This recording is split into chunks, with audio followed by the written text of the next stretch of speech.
တောက်သမီးတို့အားလုံးမင်္ဂလာပါ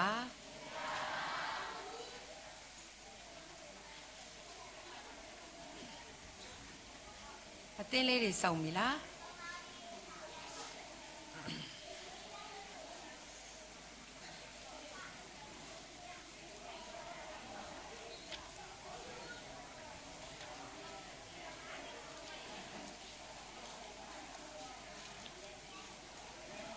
ကဲနားထောင်မယ်နော်ဆရာမတို့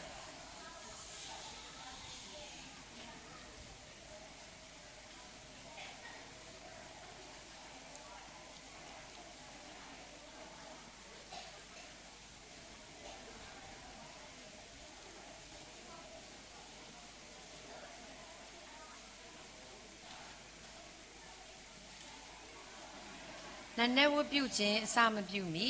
တမန်ကျမ်းစာတော်မြတ်ကိုဖတ်ကြားပါမယ်119ခုမြောက်သောစာလံအပိုက်ငယ်105နှုတ်ကပတ်တော်သည်အကျွန်ုပ်ခြေရှေ့မှမီးခွက်ဖြစ်၍အကျွန်ုပ်လမ်းခီးကိုလင်းစေပါ၏ဆုတောင်းကြရအောင်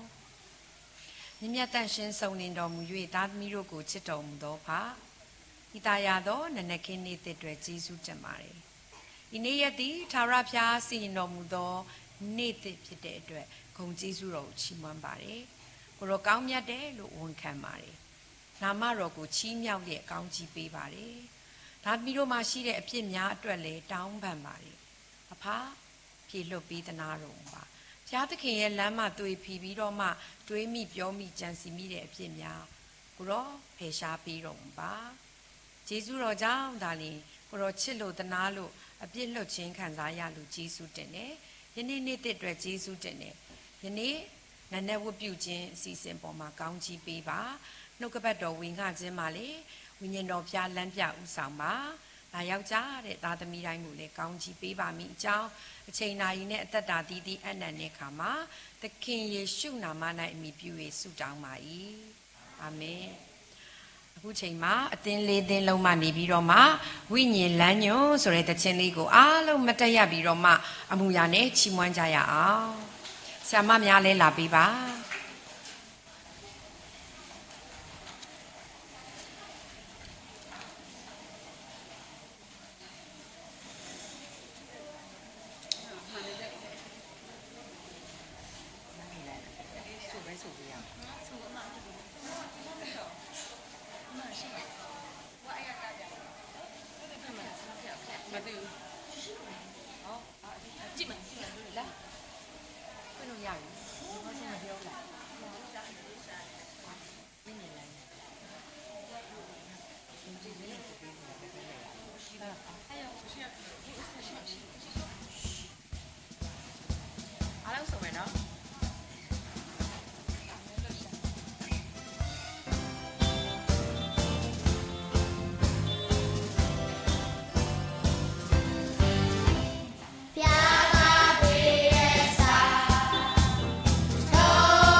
ဟုတ်တော့ချီးမွမ်းသွားပါတော့အသင်းလေးသင်းလုံးမှာသားသမီးများနဲ့ဆရာမများကိုထူပဲကျေးဇူးတင်ပါတယ်လို့ကဲသားတို့သမီးတို့ကိုဆရာမမေကွန်းလေးတစ်ခုမေးကြည့်ချင်တယ်နော်ကဘာကြီးရဲ့လုံးဝအမဲမောင်ဆုံးနေရဆိုရင်ဘယ်နေရာလို့ပြောမလဲ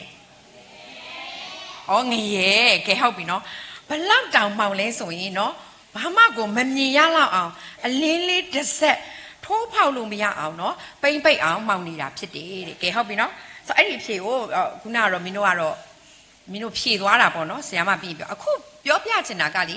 ကဘာကြီးရဲ့ဒုတိယအမောင်ဆုံးနေရာလေးတစ်ခုကိုပြောပြမှာဖြစ်တယ်လို့နော်ဒီကဘာလောကကြီးမှာနော်တိုးတက်မှုတွေမရှိခင်ပါနော်တကယ်ကိုစီးပွားရေးတွေလောက်ရကန်ရတာတွေနော်လူတွေအတွက်ခက်ခဲမှုတွေရှိပါတယ်လို့နော်ဆိုတော့အဲ့ဒီအလောက်ကတဲ့နော်အရန်ကိုခက်ခဲတဲ့အလုပ်ဖြစ်တယ်အဲ့ဒီနေရာကအရန်ကိုမဲမှောင်နေတဲ့နေရာတစ်ခုဖြစ်တယ်တဲ့နော်ဒီပုံလေးထဲမှာနော်ဆိုတော့ဘာလေးတွေမြင်လိုက်လဲမိသွေးတော်လိုက်တာဘယ်အသေးရလဲအိုးအဝါသင်းကနော်ကျေးဇူးတင်တယ်နော်နော်ကြောက်မီသွေးပေါ့နော်ကြောက်မီသွေးနဲ့လောက်တဲ့ဒီအရာဒီပုံလေးပေါ့နော်ဆိုတော့အဲ့ဒီကြောက်မီသွေးတွင်းကိုတူးပြီးတော့လှုပ်ရတဲ့အရာတခုကအရန်ကိုခက်ခဲတယ်နော်ဆိုတော့ဒီအလုပ်လုပ်ရတာမလွယ်ဘူးသူတို့ကဒီအရာကိုလှုပ်ဆောင်ရတဲ့အခါမှာလှုပ်သားတွေအတွက်ကအရန်ကိုပင်ပန်းနေနော်ဒီလိုမျိုးအခုခင်မာလို့စက်ကရိယာတွေနီးပညာတွေလည်းမရှိဘူးတဲ့ဆိုတော့အဲ့ဒီမှာနော်သူတို့ဘယ်လိုလုပ်ရလဲဆိုတော့တွင်းကလောင်အိမ်လေးလိုပဲနော်ကျင်းချင်းလေးနဲ့နော်အဲ့ဒီလောင်အိမ်လေးတဲ့ကိုသူတို့ဆင်းရတာနော်ဆိုအခက်မသိရင်တေတောင်တေသွားနိုင်တယ်နော်အသက်ရှူလမ်းကြောင်းတွေပိတ်ပြီးတော့မှနော်ဟာဆိုဒီတွင်းထဲကိုသူတို့ဝင်ချရတာဖြစ်တယ်နော်အဲ့ဒီလောင်အိမ်လေးတဲ့ကိုနော်အဲ့ဒီတွင်းထဲကိုသူတို့ဝင်ပြီးတော့မှကြောင်မီးသွေးတွေကိုသူတို့တူးရတာဖြစ်တယ်ကဲဟုတ်ပြီကြောင်မီးသွေးနဲ့ဘာတွေလုံးလို့ရတယ်လို့ထင်လဲသိလားဟုတ်တယ်ဟင်းချက်လို့ရတယ်နော်လှုပ်လို့ရတယ်ကဲဟုတ်ပြီနော်ဆိုသူတို့အရန်ခက်ခဲတယ်လှုပ်ရတဲ့အရာတစ်ခုကတဲ့နော်ဆိုဒါဆိုရင်မင်းတို့တွေဆရာမတို့တွေပေါ့နော်ဒါတို့သမီးတို့တွေဒီကြောင်မီးသွေးတွင်းထဲကိုဝင်ရမယ်ဆိုအဆင်ပြေမလားဘာမှအသက်ရှူကရိယာလည်းမရှိဘူးเนาะဒါကြီးဒီတွင်းထဲကိုဆင်းတဲ့အခါမှာเนาะကြီးဖို့เนาะဘာမှမရှိဘူးเนาะဆိုတော့ပိမ့်ပိတ်အောင်မှောင်နေတာအရန်ကိုကြောက်เสียကောင်းနေတဲ့เนาะဆိုတော့သူတို့ကเนาะဒီအလောက်သမားတွေလောက်ရတဲ့အခါမှာအရန်ကိုခက်ခဲတယ်ဆိုတာကိုတွေ့ရတယ်အဲ့ဒီအချိန်မှာတဲ့เนาะသူတို့အလောက်လောက်ရတဲ့အခါမှာအန္တရာယ်ဖြစ်တဲ့အခါမှာเนาะလုံခဲ့သောနှစ်ပေါင်းများစွာတုန်းကကဲဒီဟာလေးကဘာလေးလဲအပေါ်ကမီးအိမ်เนาะမီးအိမ်လေးတွေလည်းเนาะမီးအိမ်လေးတွေကိုမြင်ဘူးတဲ့သူရှိလားဆရာမငယ်တုန်းကတော့ရေနံစီနဲ့ထွန်းတဲ့မီးအိမ်လေးတွေလည်းဆရာမတို့သုံးခဲ့ဘူးတယ်เนาะဆိုတော့အဲ့လိုမျိုးဆိုအဲ့လိုမီးအိမ်လေးတွေနဲသူတို့ကအသုံးပြုလာရတယ်တဲ့เนาะဆိုအကောင်းစားမီးအိမ်လေးကိုတီထွင်ခဲ့တယ်အဲ့ဒီမီးအိမ်ကိုဘယ်လိုခေါ်လဲဆိုတော့ Davy Jones မီးအိမ်လို့ခေါ်တယ်ဘယ်လိုခေါ်လဲ Davy Jones မီးအိမ်လို့ခေါ်တယ်เนาะဆိုအဲ့ဒီကြောင်မီးသွေးတွင်းထဲကိုဝင်တဲ့အလုတ်သမားတွေကနော်သူတို့ကဒီတွင်းထဲကိုဝင်ရတဲ့အခါမှာနော်အဲ့ဒီကကြလာတဲ့အမုံအမွားတွေကြောက်တုံးတွေကိုနော်မြင်ရဖို့အတွက်မီးအိမ်လေးနဲ့သူတို့အဲ့ဒီတွင်းဝတွေကိုသူတို့ဆင်းကြရတာဖြစ်တယ်ဒါဆိုရင်အဲ့ဒီတွင်းဝတွေကိုဝင်ဖို့အတွက်ဘာအကြီးကလိုအပ်လဲမီးအိမ်ထဲမှာဘာရှိလဲအလင်းရောင်ရှိတယ်နော်အလင်းရောင်လိုအပ်တာပေါ့မှောင်နေတဲ့နေရာမှာဘာလိုအပ်လဲအလင်းရောင်လိုအပ်တယ်เนาะဆရာမတို့မီးပြက်ပြီဆိုရင်เนาะမီးထွန်ရတယ်เนาะအင်ဗာတာဖွင့်ရတယ်ဒီမှာဆိုလဲမီးစက်နဲ့เนาะလုပ်ပေးတယ်เนาะဆိုတော့တို့တွေဆိုလာနေနဲ့လည်းသုံးရတယ်ဟုတ်လားမဟုတ်ဘူးလားအခုနယ်မှာနေတဲ့သူပဲဖြစ်ဖြစ်ဆရာမတို့ရန်ကုန်မြို့မှာပဲဖြစ်ဖြစ်เนาะအဲ့လိုမျိုးတွေကိုအခုသုံးဆွဲနေကြရတယ်အခုလည်းပဲတဲ့เนาะသူတို့သွားတဲ့နေရာကိုမြင်နိုင်ဖို့အတွက်ဒီမီးအိမ်လေးတွေကိုသုံးပြီးတော့မှနောက်ထပ်ဘာလုပ်သေးလဲဆိုဒါမျိုးမြင်ဘူးလားအုတ်ထုတ်လေးနဲ့เนาะ ဆရာမတို့တဲတဲ့အိမ်မှာလေးရှိတယ်နော်အထူးသဖြင့်နယ်ဒီမှာလေးရှိတယ်နော်ဆိုဆရာမတို့သာသနာကွင်းတွေသွားတဲ့အခါမှာနော်နေရလူတွေအမြဲတမ်းအဲ့လိုမီးသီးလေးနဲ့နော်သူတို့သွားရတယ်ဆိုအလုပ်သမားတွေကလက်မှာလဲကင်စရာမလိုတော့ဘူးပေါ့နော်ဒီလိုမျိုးမီးခလုတ်လေးနဲ့သူတို့နှိပ်လိုက်ပြီးဟာတွင်းထဲကိုသူတို့ရှော့ရှူနဲ့ပေါ့နော်သူတို့ဆင်းသွားရတယ်ဘာဖြစ်လို့လဲနော်အန်ဒီရယ်တွေမဖြစ်အောင်လို့နော်အလင်းကိုကောင်းကောင်းတွေ့နိုင်အောင်လို့နော်မီးအိမ်လေးကိုအသုံးပြုရတယ်နော်ဒီခေါင်းမှာတက်ထားတဲ့အုတ်ထုပ်လေးမှာတက်ထားတဲ့မီးသီးလေးတွေကိုလည်းသူတို့အသုံးပြုချရတယ်အလင်းဆိုတာတကယ်ကိုလိုအပ်တယ်နော်ဆိုတော့ခုနကဆရာမဖတ်သွားတဲ့ကျမ်းစာထဲမှာနော်နှုတ်ကပတ်တော်သည်အကျွန်ုပ်ခြေရှိမှမီးခွက်ဖြစ်၍အကျွန်ုပ်လမ်းခီးကိုလင်းစေတယ်နော်ဒါတို့သမီးတို့တခြင်းလဲဆိုသွားတယ်ဝိညာဉ်လမ်းညွန်နော်လမ်းခီးကိုလင်းစေတယ်နော်ဆိုလမ်းခီးရဲ့သွားရလမ်းလေးကိုမိအိမ်လေးတလန်းချင်းနော်နှုတ်ကပတ်တော်ဆိုရက်အလင်းဟာဘု து ကိုပြောတာလေဆိုတော့သခင်ယေရှုကိုပြောတာဖြစ်တယ်ဒီနှုတ်ကပတ်တော်ဟာသခင်ယေရှုရဲ့စကားတော်မြတ်ဖြစ်တယ်ဒါတို့သမီးတို့ကြီးဒီနေ့မှောင်တဲ့နေရာမှာနေချင်လားပျော်လားမပြောဘူးနော်အခုလင်းထားတော့နော်ပန်ကားလေးတွေဖွင့်နေနော်မီးလာတော့နော်အေးလူလေးနေရတယ်မီးမလာအိုက်လိုက်တာမှောင်လိုက်တာဟုတ်တယ်နော်ဒါလူတိုင်းကြော်ဖြတ်နေရတာနော်ဆိုတော့ဘယ်သူမှအမှောင်ကိုမကြိုက်ဘူးဒီနေ့အရန်ကိုနော်မှောင်နေတဲ့အရာတစ်ခုနော်ခုနကကြောက်မီးသွေးတွင်းလို့ပဲနော်နှက်မှောင်နေတဲ့အရာကတော့နော်ပိမ့်ပိတ်အောင်မှောင်နေတာကတော့မင်းတို့ခုနဖြေသွားတယ်အပြစ်ပဲဖြစ်တယ်နော်အပြစ်ဆိုတာ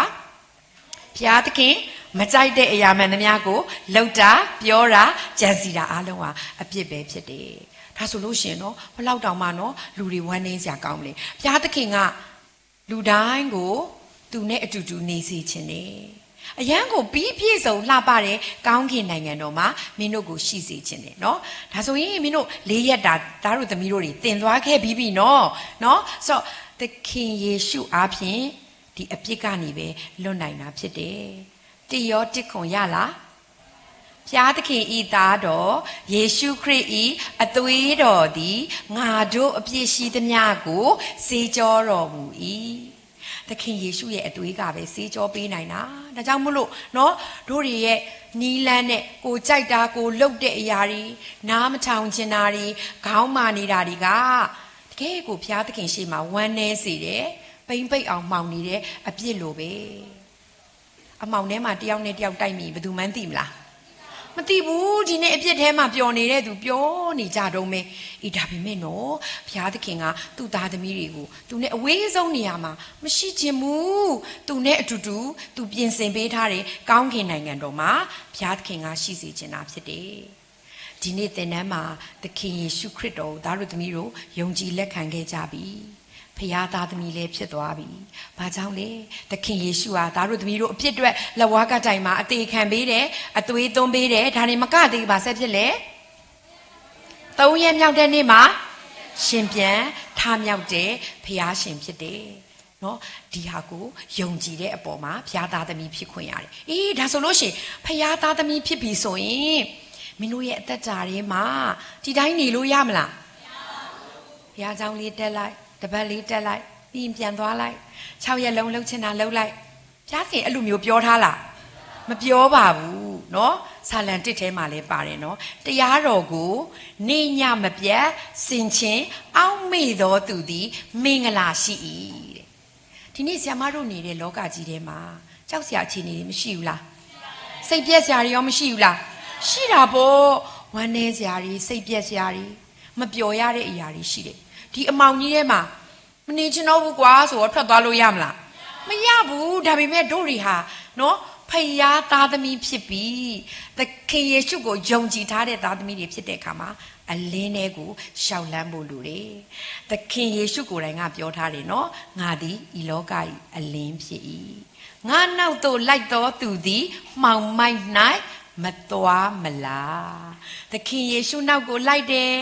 သခင်ယေရှုရဲ့အတန်ကိုကြားပြီးတော့မှနားထောင်တဲ့သူဟာအမှောင်ထဲမှာမနေချင်ဘူးနေလို့လည်းမပျော်ဘူးเนาะဒါကြောင့်အလင်းရှင်ဖြစ်တဲ့သခင်ယေရှုရဲ့ဒီနှုတ်ကပတ်တော်စကားကိုသားတို့သမီးတို့နာခံဖို့လိုတယ် ဆာလံဆရာကပြောတယ်နော်တရားတော်၌အံ့ဘွယ်သောအမှုကိုမြင်နိုင်ပါမိကြောင်းအကျွန်ုပ်မျက်စိကိုဖွင့်တော်မူပါတဲ့ကျမ်းစာတွေဖတ်လားအခုဖတ်ကြပြီလားနားမလည်တာလေးရှိမယ်နော်နားလေတာလေးရှိမယ်မင်းတို့ကျမ်းစာမဖတ်ခင်ဆုတောင်းပါဘုရားသခင်ဆာလံဆရာဆုတောင်းသလိုပဲဒီကျမ်းစာစကားတွေနားလည်နိုင်မှုအတွက်ကျွန်တော်ရဲ့မျက်စိကျွန်တော်ရဲ့နှလုံးသားကိုဖွင့်ပေးပါလို့ဆာလံဆရာကဲ့သို့သားတို့သမီးတို့ဆုတောင်းလို့ရတယ်နားလေးကဘယ်နှဖက်ပါလဲနှစ်ဖက်ပို့ပြီးတော့နားထောင်စီကျင်တာဖြစ်တယ်ပါဇက်ကလေးရောဘယ်နှပေါက်ပါလဲတစ်ခုပဲစကားကိုနည်းနည်းပဲပြောရအောင်ပို့ပြီးတော့မှဖယားရဲ့အတန်ကိုဖယားကနားနှစ်ဖက်ပေးထားတဲ့အခါမှာသားတို့သမီးတို့ပို့ပြီးတော့နားထောင်စီကျင်တယ်ငယ်လေးတွေဆရာမကျမ်းစာမဖတ်တတ်ဘူးကိစ္စမရှိဘူး Sunday School က teacher တွေသင်ပေးလိမ့်မယ်မိုးပပတို့သင်ပေးလိမ့်မယ်စာတတ်သွားပြီဆိုရင်လေနော်ကျောင်းနေတဲ့အရွယ်ရောက်ပြီဆိုရင်လေကျမ်းစာလေးတွေကိုဖတ်မယ်မဖတ်ခင်ဆုတောင်းပြီးတော့ဖတ်ရအောင်ဒါမှတန်ရှင်သောဝိညာဉ်တော်ကသားတို့သမီးတို့ကိုလမ်းပြမှာဖြစ်တယ်သခင်ယေရှုကိုယုံကြည်လက်ခံပြီးသွားတဲ့သားတို့သမီးတို့ရဲ့နှလုံးသားထဲမှာတန်ရှင်သောဝိညာဉ်တော်ဆိုတာရှိသွားပြီတန်ရှင်သောဝိညာဉ်တော်ဆိုတာမင်းတို့ကိုအမှားအမှန်ကိုလမ်းပြပေးမှာဖြစ်တယ်ဒီနေ့သားတို့သမီးတို့လုပ်နေတဲ့အလုပ်တွေမှားတာကိုမသိဘူးဆိုရင်ဘယ်လိုလုပ်သိမလဲကျမ်းစာဖတ်မှသိမှာလေဆရာမတွေပြောရုံနဲ့မလုံလောက်ဘူးတစ်ပတ်တစ်ခါဖျားเจ้าတွားရုံနဲ့မလုံလောက်ဘူးနေ့စဉ်တမန်ကျမ်းစာကိုဖတ်ရှုလေ့လာဆင်ခြင်ရမယ်ဒါဟာလက်တွေ့ကြတဲ့အသက်တာဖြစ်တယ်ဒီနေ့ဆရာမဒီကျမ်းစာတွေကနော်ဖျားစကားကိုနော်နားထောင်ခဲ့တဲ့သူတယောက်အကြောင်းကိုအနှဲငယ်လေးပြောပြမယ်နော်သူ့နာမည်ကဘယ်လိုခေါ်လဲဆိုတော့ဂိတောင်လို့ခေါ်တယ်ဘယ်လိုခေါ်လဲသူကဂိတောင်လို့ခေါ်တယ်တဲ့နော်သူ့ကိုဖယားသခင်ကလေရွေးချယ်ခွဲခံမှတ်သားလိုက်တယ်။ဘာဖြစ်လို့လဲဆိုတော့ဣသရေလလူမျိုးတွေကနော်သူတို့ဖယားမကြိုက်တဲ့အရာတွေကိုအပြစ်လုပ်တဲ့အခါမှာနော်ဘုရားသခင်ကနော်ဒီရန်သူမိဒရန်လူမျိုးတွေအပြင်ဣသရေလလူမျိုးတွေကိုနော်စစ်တိုက်စေခဲ့တဲ့အရာတွေတွေ့ရတယ်။ဒီအရာပေါ်မှာလေဘုရားသခင်ကအားကြီးတဲ့စစ်သူရဲ့ဂိတောင်ကိုဘုရားသခင်ကရွေးချယ်လိုက်တယ်တကယ်တော့ဂိတောင်ကလေသူကလေအားငယ်တတ်တယ်သူ့ရဲ့အမျိုးအနွယ်ကတိတ်မထင်ရှားဘူးဒါကြောင့်လေသူကဘုရားသခင်သူ့ကိုခိုင်းတဲ့အပေါ်မှာသူအစကတော့သူမလှုပ်ချင်ဘူးသူဘလို့ပြောလဲသိလားကျွန်တော်ကတဲ့မနာရှေအမျိုး၌သာဆင်းရဲပါ၏တဲ့ဂိတောင်ကမနာရှေအမျိုးအနွယ်ဖြစ်တယ်ဂိတောင်ကဘာအမျိုးအနွယ်လဲမနာရှေအမျိုးအနွယ်ဖြစ်တယ်သူဘာပြောသားသေးလဲသိလားတရားသူကြီးမတ်စာခန်းကြီး6အငယ်15ထဲမှာပြောတယ်နော်အကျွန်ုပ်တီလဲကိုယ်အဆွေအမျိုး၌အယုံညံ့ဆုံးသောသူဖြစ်ပါ၏တဲ့အယုတ်ဆုံးသောသူကျွန်တော်တို့ကအမျိုးရိုးကလေမကောင်းပါဘူးမနာရှေမျိုးရိုးပါလို့သူကဘုရားသခင်ကိုပြောတဲ့ခါမှာလေဘုရားသခင်ကဘာပြောလဲသိလားတရားသူကြီးမတ်စာအခန်းကြီး6အငယ်16ထဲမှာလေထာဝရဘုရားကအကယ်စင်စစ်ငါသည်သင်နှင့်အတူရှိသဖြင့်ဘုရားကပြောတယ်ငါမင်းနဲ့အတူရှိမယ်တဲ့နော်ဒါဘုရားသခင်ပြောတာနော်ဒါကြောင့်မို့လို့သင်သည်လူတစ်ယောက်ကိုလှုပ်ကြံတဲ့ကဲ့သို့မိဒရန်လူတို့ကိုလှုပ်ကြံလိမ့်မည်ဟုမိန့်တော်မူ၏တဲ့မင်းတို့ဣသရေလလူမျိုးတွေကိုတိုက်ခိုက်တဲ့မိဒရန်လူမျိုးတွေကိုမင်းတို့နှိမ်နင်းရတဲ့အခွင့်ကိုငါပေးမယ်သူ့အနေနဲ့ကတော့သူအားငယ်တယ်သူတို့အမျိုးနွယ်ကလည်းမထင်ပေါ်ဘူးဆိုတော့သူကြောက်ရွံ့တာလည်းဖြစ်နိုင်တယ်တန်တရားလည်းရှင်ဒါပေမဲ့ဘုရားသခင်ကဘာပြောလဲသူနဲ့အတူရှိတယ်လို့ပြောလားမပြောဘူးလားပြောတယ်ကျမ်းစာထဲမှာအတိအကျပြောတယ်နော်ဆိုတော့အဲ့ဒါကိုဆရာမကအနေငယ်ပြန်ကြုံတဲ့အခါမှာနော်နောက်ပိုင်းဂိတောင်ကဘုရားသခင်ပြောတဲ့စကားကိုသူနားထောင်နေငါမျိုးရိုးကဆင်းရဲတာပဲငါမျိုးရိုးကမကောင်းငါမလုပ်တော့ဘူးငါထွက်ပြေးမယ်လို့ तू မှမရှိဘူး तू နားထောင်လိုက်တယ်အဲ့ဒါပဲ तू ဘယ်လိုပြောသေးလဲသိလားဘုရားသခင်နော်ကိုတော်ပြောတဲ့အတိုင်းကိုတော်ကကျွန်တော်တို့ဣသရေလလူမျိုးတွေကိုကယ်မယ်မလားဒါကြောင့်လေကျွန်တော်ကိုအချင်းရာလေးတစ်ခုပေါ့နော်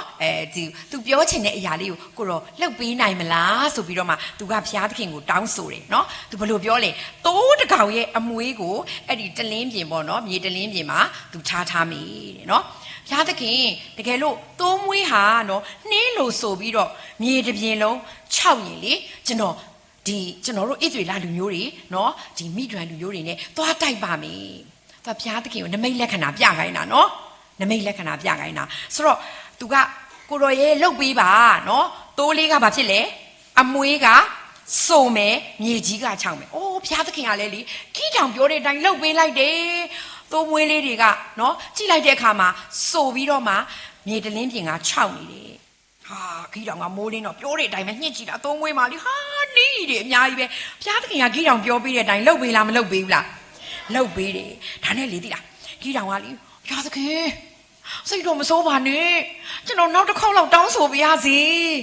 ဒါလေဘုရားသခင်သူ့ဘက်မှာရှိလားမရှိလားဆိုတော့သိကြအောင်လို့နော်ဘုရားသခင်ကိုနောက်ထပ်အခွင့်အရေးထပ်တောင်းတာကဲအဲ့ဒါဘာဖြစ်လဲဆိုဒီတစ်ခါကြတော့လေတဲ့ဒီမြေတစ်ပြင်လုံးကတဲ့နော်နှင်းနေနဲ့ဆိုပြီးတော့မှတိုးမွေးတွေက6အောင်ကိုတော့အဲ့နမိတ်လက္ခဏာကိုပြပေးပါလားယင်လို့ပြောတဲ့အခါမှာတဲ့နော်ဘုရားသခင်ကလည်းလေခီးတောင်ပြောတဲ့အတိုင်းကိုလှုပ်ပေးလိုက်တယ်ကဲနမိတ်လက္ခဏာဘယ်နှခုလဲနှစ်ခုဘုရားသခင်လှုပ်ပေးလားမလှုပ်ပေးဘူးလားလှုပ်ပေးတာအဲ့ကြကြီးတော့သိချသွားပြီနော်ငါနဲ့အတူဘုရားသခင်ကရှိပြီနော်ငါတို့ဣသရေလလူမျိုးတွေသွားပြီးတော့ဘယ်လူမျိုးနဲ့စစ်တိုက်မှာလဲမိဒရန်လူမျိုးနဲ့စစ်တိုက်မှာနော်မိဒရန်လူမျိုးဆိုတာဘုရားသခင်ရဲ့ရန်သူဖြစ်တယ်နော်ရုပ်ထုစင်တူတွေကိုကိုးကွယ်တယ်ဘုရားကိုမသိတဲ့လူမျိုးတွေဖြစ်တယ်အားနေလေစစ်သွားတိုက်မယ်လဲဆိုတော့ဟာစစ်သူရဲတဲ့သူရွေရမှာပေါ့နော်မင်းတို့လည်းမနေ့ကတရုပ်ဆောင်ခဲ့တာပဲနော်ဟာစစ်တီတော်တွေနဲ့နော်အားရပါရအောင်နော်ရုပ်တွေမှာတရုပ်ဆောင်ခဲ့တာနော်ကဲအခုလည်းလေခီးတောင်ကလေဟာသူသွားပြီးတော့မှစစ်တိုက်တော့မယ်ပြောတော့နော်ဘုရားသခင်ကဘာပြောလဲသိလားဟဲ့ခီးတောင်နင့်ဘက်မှာလူတအားများလွန်းနေဟာလူများတယ်တဲ့ဒါကြောင့်မို့လို့တဲ့နော်မင်းလူတွေကိုရှော့ရမယ်တဲ့မင်းပြောလိုက်တဲ့စစ်တိုက်ဖို့ကြောက်တဲ့လူတွေအိမ်ပြန်သွားပါစီတဲ့နော်စောပြန်သွားပါစီပြောတော့ခီးတောင်ကလေဘုရားသခင်ပြောခိုင်းတဲ့အတိုင်းပြောတယ်သူနားထောင်နေဘုရားသခင်စီကိုလေသူကစမ်းသပ်မှုတွေတောင်းဆိုမှုတွေလုပ်ပြီးတော့ခါရီဖះကသူ့အပေါ်မှာအောဘွေရနမိတ်လက္ခဏာတွေလုပ်တဲ့အခါမှာသူချက်ချင်းနားထောင်တယ်အဲ့ချိန်မှာလေလူတွေအယမ်းများတယ်လေပြောလူဘယ်နှယောက်ပြန်သွားလဲသိလား2200ပြန်ထွက်သွားတယ်နော်ဆိုတော့ဘယ်လောက်ပဲကြံလဲဆိုတော့တဲ့နော်ဖះသခင်ကဟာများသေးတယ်တဲ့နော်ကြံတဲ့သူတွေများသေးတယ်1000ကြံအောင်များသေးတယ်တဲ့ဟေးစစ်တိုက်ပါမယ်ဆိုတာဟိုဘက်ကအင်အားကနဲတာမဟုတ်ဘူး2200ကတော့ပြန်သွားပြီခီးတောင်ဘက်ကလူမျိုးတွေက1000ကြံသေးတော့ဖះသခင်ကအေး1000လေးကိုလေမင်းထပ်ပြီးတော့ကြည်လိုက်ပါဦးတကယ်ကိုမင်းနဲ့အတူတိုက်ပွဲဝင်မဲ့သူရဲကောင်းတွေကိုပဲမင်းရှာပြီးတော့ပြင်ဆင်ပါဘုရားသခင်ဘာဖြစ်လို့လူတွေရှော့ခိုင်းတယ်လို့ထင်လဲဘာလို့ရှော့ခိုင်းတာလဲအေးပြောပြမယ်နော်ဘာလို့ရှော့ခိုင်းလဲသိလားတိုက်ပွဲနိုင်သွားလို့ရှင်လေငါတို့ဣသရေလလူမျိုးတွေတော်လို့ငါတို့မှာအင်အားတွေဘလို့တော်တာငါတို့စစ်လက်နက်တွေဘလို့ရှိရဘုရားသခင်ကလူတွေဝါကြွားစရာကိုဘုရားသခင်ကမကြိုက်ဘူးဒီစစ်ပွဲဟာဖျားဥဆောင်တဲ့စစ်ပွဲဒီတိုက်ပွဲဟာဘုရားသခင်ဥဆောင်တဲ့တိုက်ပွဲပဲဖြစ်စေခြင်းတဲ့အတွက်လူလျှော့လိုက်တာလေဘလောက်တောင်မဲကြံတော့လေသိလား300ပဲကြံတော့လေစစ်သွားတိုက်ပါလေဆိုမှ300အေးအဲ့ဒီစစ်ပွဲကတော့ဖျားသခင်အတူရှိတဲ့အခါမှာတကယ်ကိုတိုက်ပွဲဟာအောင်မြင်သွားတယ်ရန်သူတွေတောင်အရန်လန့်သွားတယ်အခြေအနေဖြစ်သွားတယ်ဆိုတာကိုနော်ဒီတရားသူကြီးမှတ်စာဒါတို့သမီးတို့ပြန်ကြည့်လို့ရတယ်အငယ်9မှာပြန်ကြည့်လို့ရပါတယ်နော်ဒါကြောင့်မို့လို့အဲ့ဒီ300နဲ့ပဲစစ်တိုက်တာ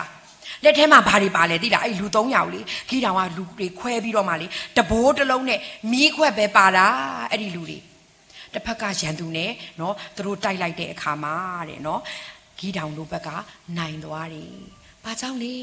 ခီးတောင်ရဲ့အသက်တာဟာလေဖယားရဲ့နှုတ်ကပတ်တော်စကားကိုနာခံတာဖယားပြောတဲ့အတိုင်း तू လုပ်တာဖယားကို तू ပြန်ပြီးတော့မှစင်ကြင်မတက်ဘူးကျွန်တော်လူနေတာပဲအဲ့လိုတော့မလုပ်ပါနဲ့ကျွန်တော်မတိုက်ရဲတော့ဘူးဆိုပြီးတော့ तू မရှောင်ထွက်သွားဘူး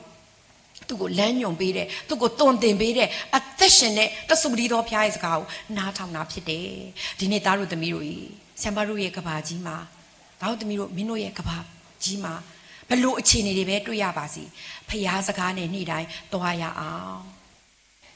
ကြောက်မီသွေးတွင်းထဲကိုဝင်တဲ့အလုတ်သမားတွေဟာမီးအလင်းရောင်လိုအပ်တယ်လို့ပဲဒီနေ့ယုံကြည်သူဖျားသားသမီးဖြစ်ပြီဆိုရင်တော့ဖယားရဲ့စကားတော်ကိုလိုအပ်တယ် နေ့စဉ်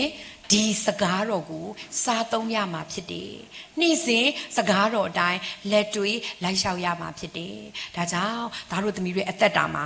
ဒီသင်္นานကာလတက်တဲ့တပတ်တာမဟုတ်ပဲနဲ့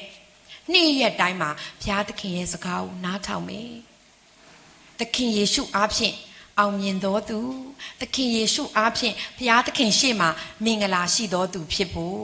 ဝိညာဉ်လမ်းညွန်နဲ့ဒီနှုတ်ကပတ်တော်တိုင်းနေ့ရက်တိုင်းအသက်ရှင်ဖို့ဒီနေ့ဆရာမကသားတို့သမီးတို့ကိုဝေငှပါတယ်အရောက်စီတိုင်းကိုဘုရားရှင်ကောင်းကြီးပေးပါစေအခုချိန်မှာအလူတော်ငွေနဲ့ပေးလူချင်းအားဖြင့်ဆက်လက်ပြီးတော့ဆရာမတို့ဝတ်ပြုကိုးကွယ်မှာဖြစ်ပါတယ်အလူတော်ငွေကိုဆရာမတက်တက်ကနေပြီးတော့မှဆက်ကပ်ပေးမှာဖြစ်ပါတယ်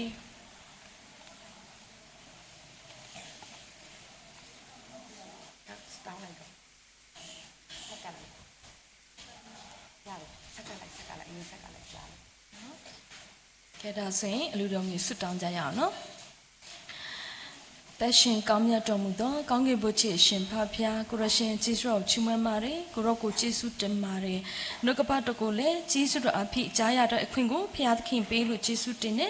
ဒီနှုတ်ကပတ်တော်အတိုင်းပဲနာခံလက်ရှောင်းအသက်ရှင်သောသာသမီတယောက်ချင်းစီတိုင်းဖြစ်စေဖို့ရန်အတွက်ကိုရရှင်မာစာတော်မူပါဒါတွေမကတ်သေးပါဘူးဖဖျားခင်တာငယ်သမီးတယောက်ချင်းစီယူဆောင်လာသောဤအလူတော်ငွေအတွက်လည်းကိုရောကိုကျေးဇူးတင်ပါတယ်ဤအလူတော်ငွေကိုကိုရောအသုံးပြုတော်မူပါကိုရောနိုင်ငံတော်ကျက်ဖြန့်ဖို့ရန်အတွက်လည်းအသုံးပြုတည်တာမက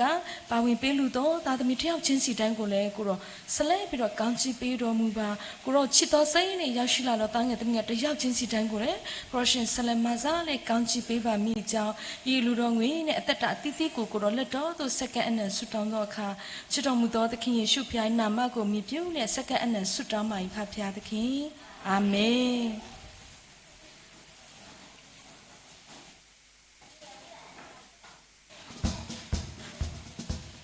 ဒါသမီးတို့ထိုင်ရဲနေပဲတချင်းလေးဆိုအောင်နော်အလူငွေထည့်ပြီးတော့မတ်တက်ထပြီးချီးမွမ်းမယ်နော်အမူအရာရပြီးချင်ပါတယ်ကဲအားလုံးမတ်တက်ထမယ်နော်အလူငွေလည်းထည့်မယ်ဆိုမယ်နော်ပြာကပေးတဲ့စာနော်ပတ်ချမ်းစာလူတွေတီအောင်ပြောပြချင်ပါသည်လူတိုင်းကိုချစ်သည်ပြာကပေးတဲ့စာလုံးတော့တဲ့အခရာလူတွေမာလင်းဖြစ်စေခြင်းသည်ချမ်းသာနဲ့ညီယုံကြည်ခြင်းတွေကိုပေးသည်မျော်လင့်ခြင်းနဲ့ဒီဆက်ပြီးအောင်မြင်ခြင်းတွေပြင်ထားသည်ဓမ္မချမ်းသာအဖယ်ရရမည်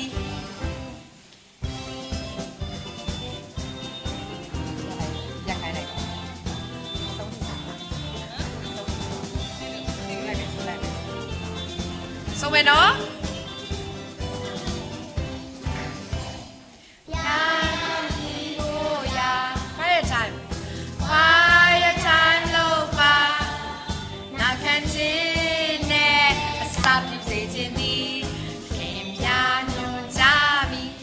ချင်းနဲ့ယုံကြည်ခြင်းတွေ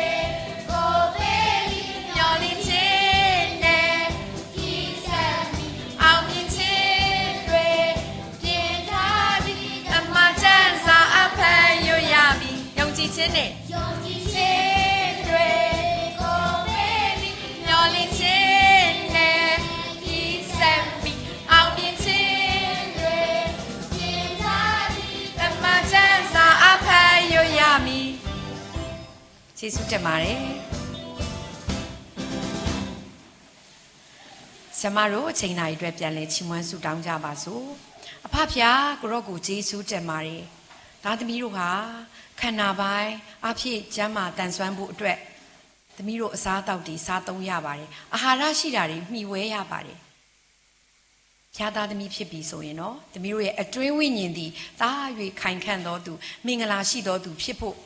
ဝိညာဉ်လမ်းညွန်ပေးတဲ့ဖခင်ရဲ့စကားကိုနာယူတတ်သောသားငယ်သမီးငယ်တယောက်စီဖြစ်စေပါ။ဒီနေ့ကြားခဲ့ရတဲ့နှုတ်ကပတ်တော်မျိုးစေ့သူတို့နှလုံးသားမြေမှာအပင်ပေါက်ရှင်သန်ကြီးထွားဖို့လေဝိညာဉ်တော်ဖျားဆက်လက်၍မာစာကျေးဇူးပြုပါမိကြောင်းသခင်ယေရှုနာမ၌အမိပြု၍ပြန်လည်ချီးမွမ်းလျက်ဆုတောင်းဆက်ကပ်ပါ၏။အာမင်။ အားလုံးကိုဖျားရှင်ကောင်းကြီးပေးပါစေ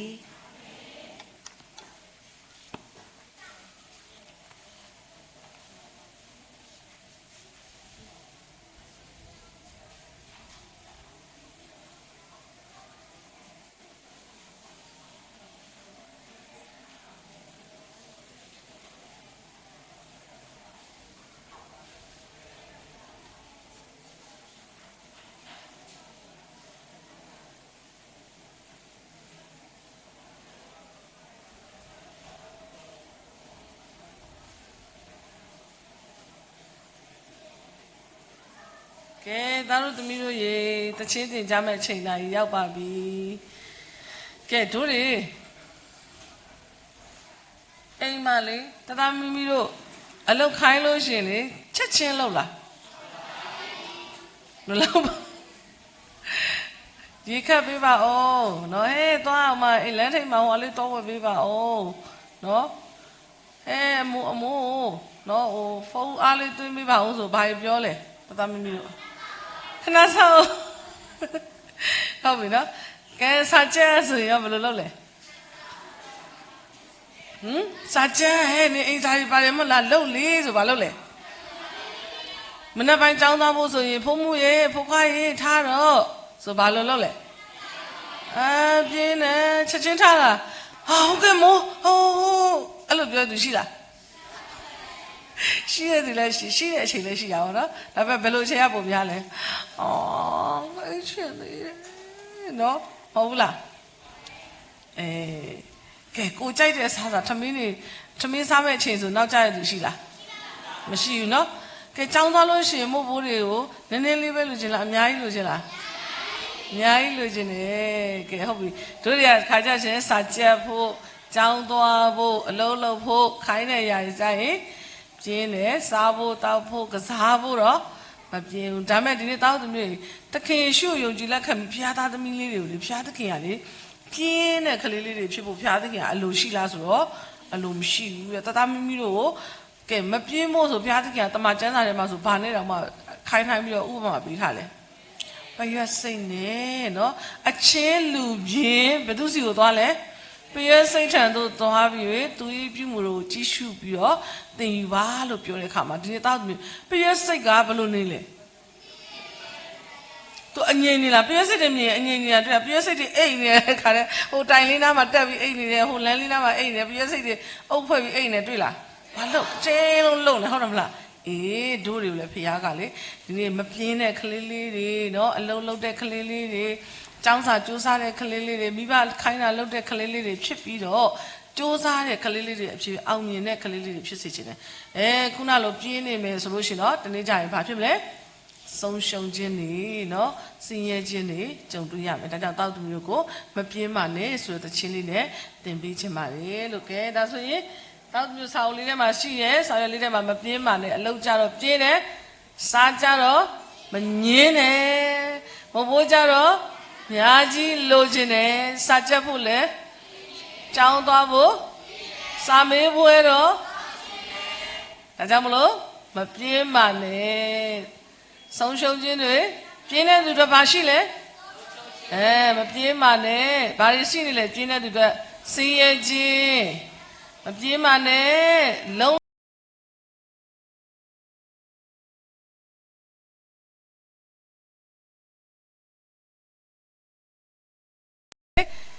လုံးလစိုက်တယ်ဆိုတာဘာလို့ရမလဲ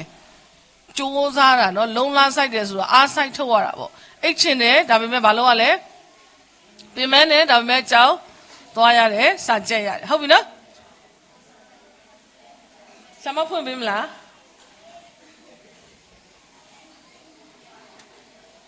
ကဲဒါဆိုမပြင်းပါနဲ့ဆိုတော့တို့လလဆန်းဆန်းလေးဆိုအောင်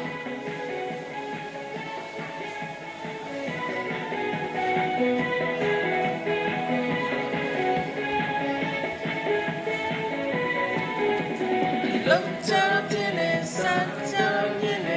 ဘိုးချရမြချီလို့ချင်နေစက်ချက်ပေါ်ပြင်းနေကြောင်းတော်ချင်နေစမေးပွေတော့အောင်ချင်နေလုံးချတော့စမ်းချရပြင်းနေဘိုးချရမြချီလို့ချင်နေစက်ချက်ပေါ်ပြင်းနေကြောင်း မေးပွေတော့အောင်ချင်တယ်မပြင်းမနဲ့မပြင်းမနဲ့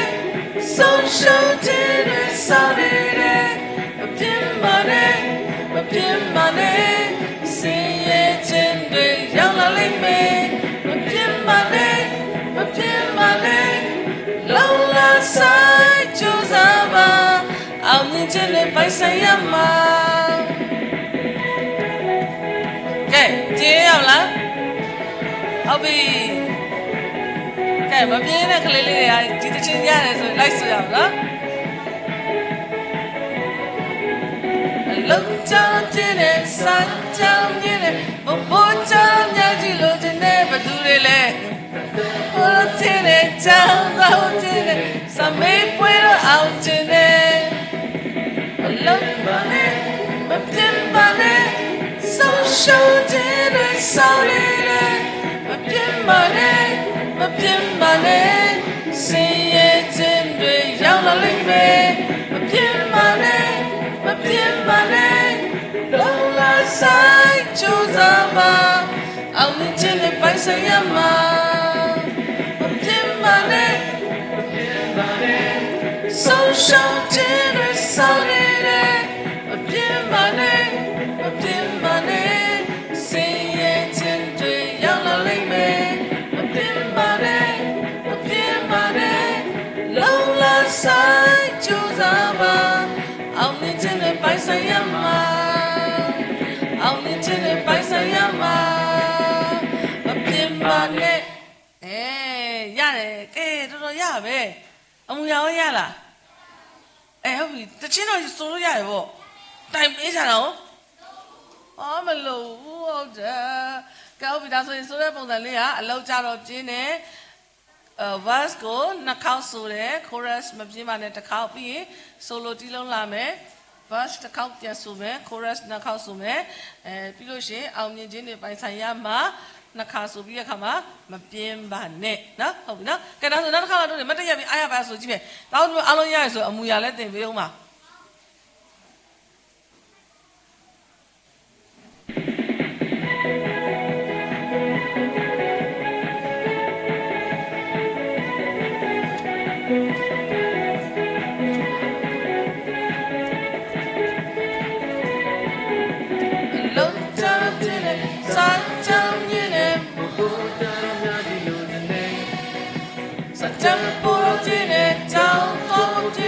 စမေးပွေတော့အောင်ချင်တယ်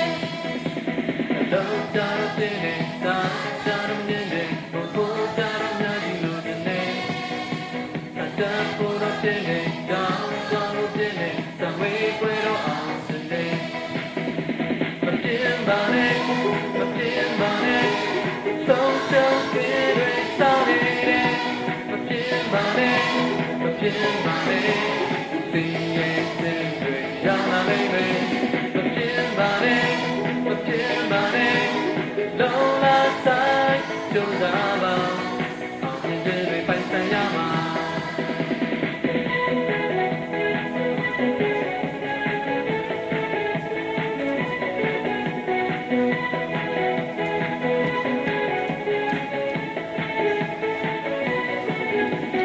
လုံးချောင်းတဲ့စာချောင်းမြင်တဲ့ဘိုးချောင်းများကြီးလို့တဲ့စာချမ်းပေါ်ပြည့်ချောင်းပေါ်ပြည့်စမေးပွေတော့အောင်ချင်တယ်မပြင်းပါနဲ့မပြင်းပါနဲ့ဆုံးရှုံးခြင်းတွေဆောင်နေတယ်မပြင်းပါနဲ့မပြင်းပါနဲ့စင်ရဲ့ခြင်းတွေရောက်လာလိမ့်မယ်မပြင်းပါနဲ့မပြင်းပါနဲ့လုံးလာဆိုင်ကြိုးစားပါအောင်မြင်ခြင်းနဲ့ပိုင်ဆိုင်ရမှာမပြင်းပါနဲ့မပြင်းပါနဲ့ဆုံးရှုံးခြင်းတွေဆောင်နေတယ်မပြင်းပါနဲ့မပြင်းပါနဲ့စင်ရဲ့ခြင်းတွေရောက်လာလိမ့်မယ်မပြင်းပါနဲ့မပြင်းပါနဲ့လုံးလာဆိုင်ကြိုးစားပါအောင်မြင်ခြင်းနဲ့ပိုင်ဆိုင်ရမှာအောင်မြင်ခြင်းနဲ့ပိုင်ဆိုင်ရမှာမပြင်းပါနဲ့ကဲဒါဆိုရင်အားလုံးပြန်ထိုင်မယ်ဆရာမတို့အမူအရာလေးရှင်းပြမယ်နော်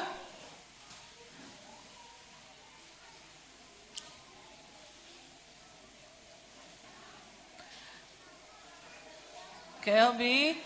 အလောက်ကြတော့ပြင်းတယ်ကဲလက်သီးစုပ်လေအပြန်လှန်ရိုက်မယ်နော်အလောက်ကြတော့ပြင်းတယ်မလုံးချင်နောက်မှလုံးမယ်နော်ဟုတ်တယ်မလားအဲ့ဒါလေးနော်အစားကြတော့မငင်းနဲ့စားမယ်ဆိုတော့လာတာဟုတ်တယ်မလားညလုံးလေးတောက်တာပဲနော်အဲ့လိုအလောက်ကြတော့ပြင်းတယ်စားကြတော့မုတ်ဘိုးကြတော့အများကြီးလိုချင်တယ်ဒါပဲလားပြောနော်ဟုတ်တယ်မလားဘိုးကြအများကြီးဆိုနော်ပြီးရင်စာချက်ဖို့တော့ပြင်းတယ်ဆောင်းဝဲဝေးလို့သေးတယ်စာချက်ဖို့တော့ပြင်းတယ်ကျောင်းသွားဖို့ပြင်းတယ်မနဲ့နှိုးရင်လည်းတော်တော်နဲ့မထောက်နော်လွယ်တဲ့ပုံလေးနော်ကျောင်းသွားဖို့ပြင်းတယ်စာမေးပွဲတော့အောင်ကျင်းတယ်စာမေးပွဲတော့အောင်ကျင်းတယ်စာမွေးကြရင်တော့အောင်ကျင်းလိုက်တာသူများစစ်တီးရကိုလည်းရချင်နော်ဟုတ်ပြီအဲ့လေးပြန်လို့ကြည့်မယ်အလုံးကြတော့ပြင်းတယ်အစားကြတော့မငင်းနဲ့မုတ်ဘိုးကြတော့အများကြီးလိုချင်တယ်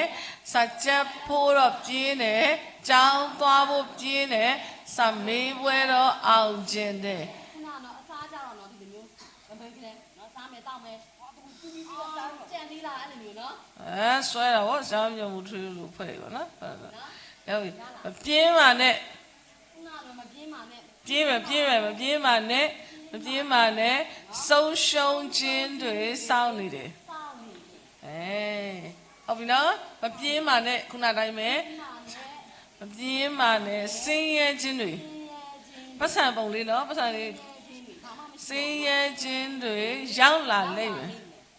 လာပါနော်ပြင်းတဲ့သူတို့စင်းရဲခြင်းနဲ့ဆုံးရှုံးမပြင်းပါနဲ့လုံလဆိုင်ကြိုးစားပါလုံလဆိုင်ကြိုးစားပါအောင်မြင်ခြင်းတွေပိုင်ဆိုင်ရမှာ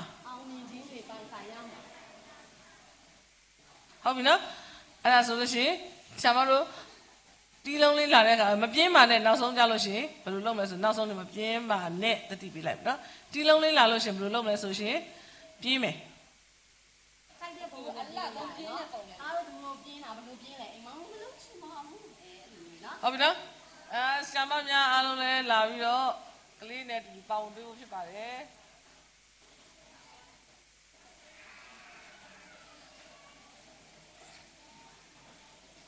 ကဲအားလုံးမတည့်ရပြီးတော့သူချင်းမမယ်နော်အနိစနာကို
Don't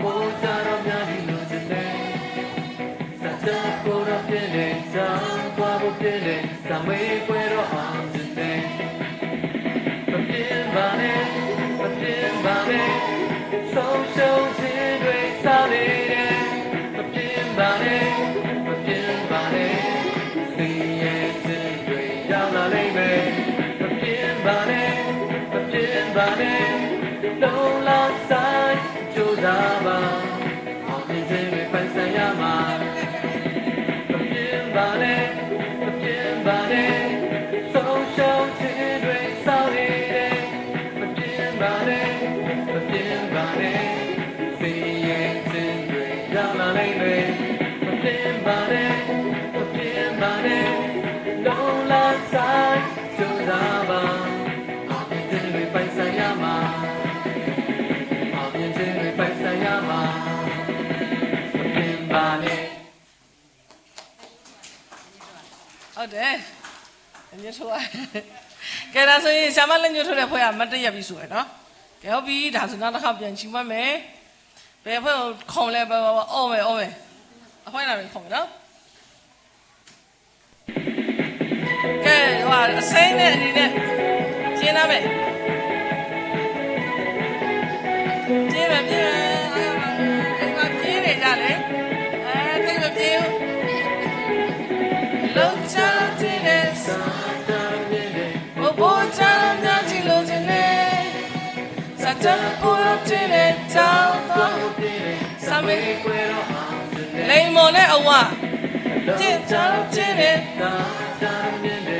ဘောချမ်းများချီလို့ခြင်းနဲ့စัจ ပေါ်တဲ့တောင်းတော့စမေးအဆိုင်မပြင်းပါနဲ့ဆုံးရှုံးခြင်းတွေစောင့်နေအဝမပြင်းပါနဲ့စင်ရဲ့ခြင်းတွေအနည်းနဲ့လိမ့်မော်ပါနဲ့မပြင်းပါနဲ့လုံးလာဆိုင်ကြိုးစားပါအောင်မြင်ခြင်းတွေပိုင်ဆိုင်ရမှာကျင်းနာမယ်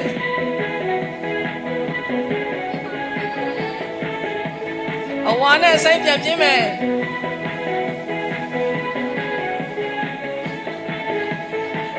လိမ္မောလောက်ချမ်းခြင်းနဲ့မပေါ်ကြတော့များဒီလိုစင်တယ်အဝတဲ့ပေါ်ရပြည့်တယ်တောင်းသွားဖို့ပြည့်တယ်စမေးပွဲတော့အောင်အနီးမပြင်းပါနဲ့ဆုံးရှုံးခြင်းတွေစောင့်စိတ်မပြင်းပါနဲ့စင်ရဲ့ခြင်းတွေရောက်လာလေဝမပြင်းပါနဲ့လုံးလာဆိုင်ကြိုးစားပါအောင်မြင်ခြင်းတွေပိုင်ဆိုင်ရမှာလေးသိန်းလုံးဆိုမယ်မပြင်းပါနဲ့ဆုံးရှုံးခြင်းတွေစောင့်နေတယ်ပြင်းပါနဲ့စင်ရဲ့ခြင်းတွေရောက်လာလိမ့်မယ်မပြင်းပါနဲ့လုံးလာဆိုင်ကြိုးစားပါအောင်မြင်ခြင်းတွေပိုင်ဆိုင်ရမှာအောင်မြင်ခြင်းတွေပိုင်ဆိုင်ရမှာမပြင်းပါနဲ့တော်လိုက်တာကဲဟုတ်ပြီဒါဆိုလို့ရှိရင်အခုကင်ပွဲသချင်းဖြစ်တဲ့ထာဝရဘုရားကိုကိုးစားခြင်းကောင်းကြီးအဲ့သချင်းကိုဒီလုံးလေးနဲ့လေးသိန်းလုံးဆိုကြည့်မယ်နော်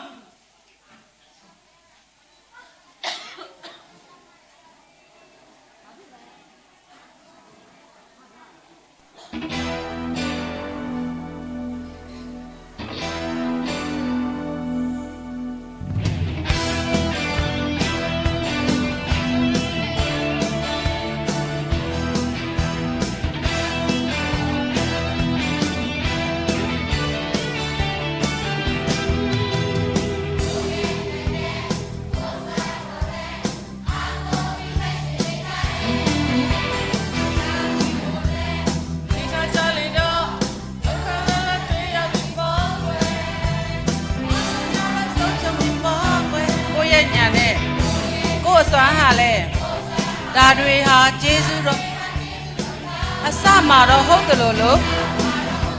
အဆောင်မှာတော့ကလောကိုချင်းချင်းတွေကစောင့်နေပြီပေါ့ချင်းချင်းတွေကရောက်နေပြီပေါ့လူ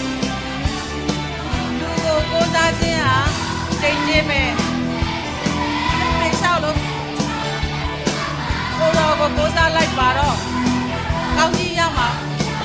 ပြင်းသားမှစိုက်တဲ့အပူရှယ်ရောက်ကြောင်းလည်းမသိဘူးအရွက်မညိုးတော့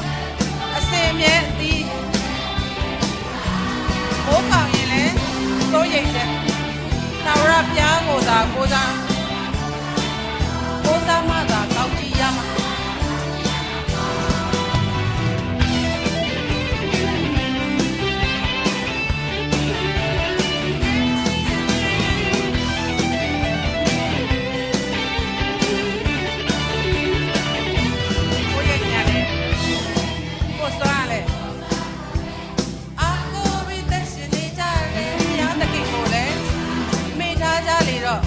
ဒုက္ခလလ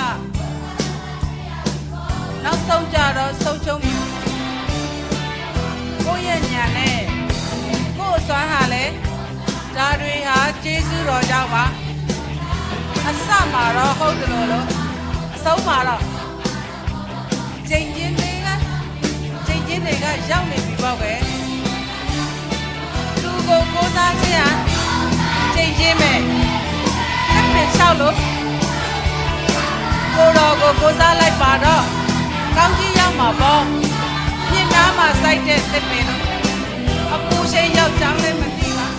အရက်မလို့တော့စင်နေ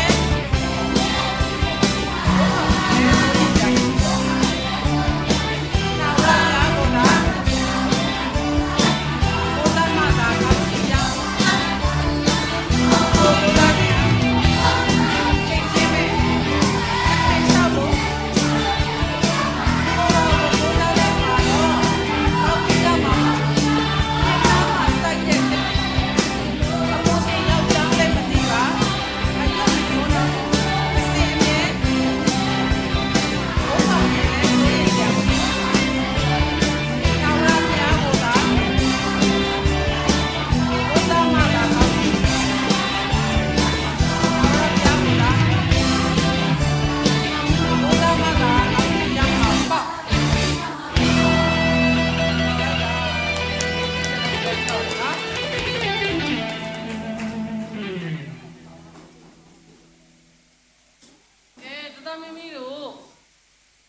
အယောင်လေးတွေနဲ့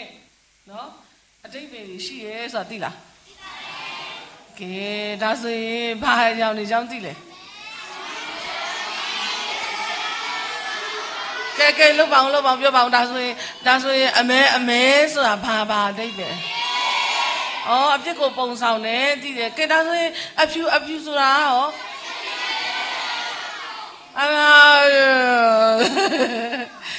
ကဲအယောင်အစင်လိုက်ပြောမယ်အဝါရောင်ကဘာကိုပုံဆောင်လဲကောင်းကင်နိုင်ငံတော်မှာဘယ်သူရှိလဲအဲ့ဖျားသခင်ကဘလို့ဖျားလဲဖန်ဆင်းထားတယ်ဘယ်သူတွေကိုဖန်ဆင်းလဲဒါတို့သမီးတို့ဒီလောကမှာရှိတဲ့အရာအလုံးဖန်ဆင်းတယ်ပြီးတော့ဖျားသခင်ကလူကိုလည်းဖန်ဆင်းတယ်ဖန်ဆင်းထားတဲ့တောက်သမီးတို့ဘာဖြစ်လဲချစ်တယ်ပြီးတော့တောက်သမီးတို့နဲ့ချစ်လုံးလို့တော့မင်းတို့နဲ့အတူနေဖို့ဘာကိုပြင်ဆင်ထားလဲကောင်းကင်နိုင်ငံတော်ကောင်းကင်အိမ်ကိုပြင်ဆင်ထားတယ်ဘာတွေလဲကောင်းကင်အိမ်ကဘာတွေနဲ့ပြင်ဆင်ထားလဲရွှေတွေနဲ့ပြင်ဆင်ထားတာရွှေအိမ်ရွှေလန်းနေကြောက်တာဗရာများတွေနဲ့တကယ်ကိုဖိုးထိုက်တဲ့အရာနဲ့ပြင်ဆင်တာဒါပေမဲ့အဲ့ဒီကောင်းကင်နိုင်ငံမှာဖျားခင်တို့တွေနဲ့တူနေခြင်းပဲတို့တွေအဲ့ကိုသွားလို့မရအောင်စီးတားထားတဲ့အရာကဘာကြီးလဲအပြည့်ဆိုတာဖျားခင်မကြိုက်တာကိုစဉ်းစားတာဒါဆိုအမေရောင်ကိုမြင်ရင်ဘာလို့တတိယစီလဲကဲအဲ့ဒီအပြစ်ဒဏ်ကနေတို့တွေဘလို့မှစ조사ပြီးတော့လွတ်ဖို့နီလန်းဒါပေမဲ့ဖျားခင်ကအအိုးဝယ်ပြင်ဆင်ထားတယ်တဲ့ဘသူရဲ့အားဖြစ်လဲဒါကြောင့်အနီရောင်ကိုမြင်ဘာလို့တတိယစီလဲခင်ရှုရဲ့အသွေးတော်ကဲခင်ရှုဆိုတာဘသူလဲကိုကပြကြည့်ရနော်ကဲတင်တာဘသူလဲသခင်ယေရှုစေလွတ်ပေးတာဘာလို့လဲဘုရားသခင်စေလွတ်ပေးသခင်ယေရှုဟာတို့ရဲ့အပြစ်တွေဗမာသင်ခံပေးလဲသိပြီးတော့ဘာဖြစ်သွားသေးလဲတကယ်သေဝမ်းလားမသေဘူးဆိုသွားပြီတကယ်သေဝမ်းတယ်လေသေလို့မှပြန်ရှင်လာရအောင်ခေါ်တော့တကယ်သေဝမ်းမသေပါဘူးသခင်ယေရှုမသေပါဘူးသခင်ယေရှုသေဝမ်းလားသေဝမ်းတယ်ကားတိုင်းပေါ်မှာလီအသွေးသွင်းပြီးတော့တို့တွေအတွက်အသက်ကိုစွန့်သွားတယ်ဒါကြောင့်သူ့ကိုဘယ်ထဲမှာထားလို့ရလဲတင်းချိုင်းထဲမှာထားလို့ရတာတကယ်ရှိသေးပါလား3ရက်မြောက်တဲ့နေ့မှာအဲ့ဒီတင်ချင်းကနေမဖြစ်တာလဲ ရှင်ပြန်ထားမြောက်တယ်ဟုတ်ပြီတို့ရဲ့ပြည့်တွေအားလုံးကိုစေးကြောပြီးသွားပြီကဲဒါကြောင့်အပြစ်လွတ်ဖို့အတွက်ဆိုရင်ဖြူစင်သက်ရှင်းတဲ့အဖြူရောင်လေးကိုမြင်လို့ရှိရင်ဖြူစင်သက်ရှင်းတဲ့ဘဝကိုပိုင်ဆိုင်ရဖို့အတွက်ဆိုရင်ဘာဖြစ်ရမလဲခေရှုကိုဘယ်မှာယုံကြည်လက်ခံရမလဲဒီထဲမှာယုံရမလားဒီထဲမှာယုံသွားပြီဆိုဒီထဲမှာဖြစ်လေဟာတယ်လက်ခံလိုက်တော့မယ်ထဲလိုက်တော့မယ်ဟုတ်တယ်လိမ်မောကသမီးလေးပြောလို့ထဲလိုက်တော့မယ်နှလုံးသားထဲမှာလုံးလဲထဲလိုက်တော့မယ်ကဲဒါဆိုရင်ထဲလိုက်ပြီးဆိုဘယ်သူရဲ့သားချင်းဖြစ်လဲဖျားသားချင်းဖြစ်ပြီဆိုငရဲသွားကြမလို့တော့နေချင်းသလိုနေစားချင်းလို့စားမရိုင်းချင်းလို့မရိုင်းပြင်းချင်းသလိုပြင်းဟုတ်လားဘယ်လိုကြီးထွားရမလဲအစိမ်းရောင်လေးလို့အစိမ်းရောင်ရှိတဲ့တစ်ပင်တွေကဘာဖြစ်လဲရှင်သန်ကြီးထွားနေလို့ပဲတို့တွေရဲ့အသက်တာလဲခရစ်တော်၌ရှင်သန်ကြီးထွားပြီးတော့ဘုရားခင်ဘုန်းတော်ထင်ရှားတဲ့ကလေးလေးတွေဖြစ်ဖို့ဘုရားခင်ကအလိုရှိအဲ့ကြောင့်အဲ့စာသားမဲ့တခြင်းလေးနော်သားသမီးတို့အားလုံးအတိတ်ပဲတည်ပြီးသားနော်အဲ့တခြင်းလေးကိုဆရာမတို့ဒီနေ့သင်ပေးအောင်မယ်ကြင်ကြားဘူးလားဒီတခြင်းလေးကိုစာသားမဲ့တခြင်းတွေကတော့အများကြီးရှိတယ်ဒါလည်းနောက်ထပ်နော်စာသားလေး